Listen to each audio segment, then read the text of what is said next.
咧最大感受今次就係由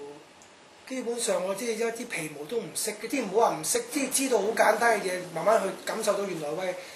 啲嘢原來唔係咁簡單嘅，啲唔單止做嘢，好似我一半思想就係話一賣一賣就可以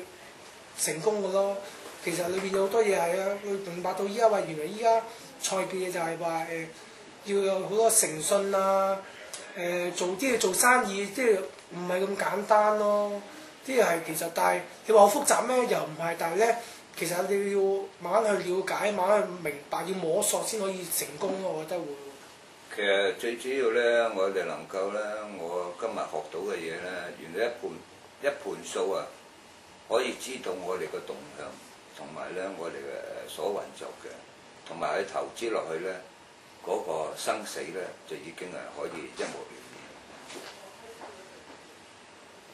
然。我感受就我由呢度開始上堂，一開始又唔識啲導師，唔識大家咁樣，到慢慢大家有講有笑咁樣，即係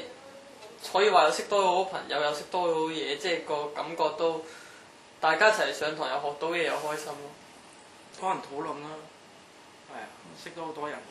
係志同道合嘅。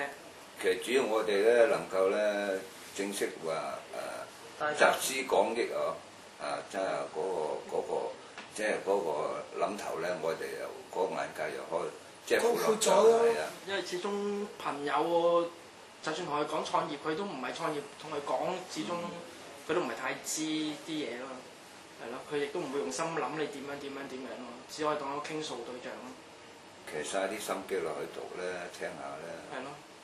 其實呢個好實質講，即係對自己嘅切身咧，真係有幫助。你唔好話佢個創業，佢做人啊嗰種，即係學習咗個人咧修身咧，同埋咧每一樣嘢咧都唔會話好魯莽啊，下定啦。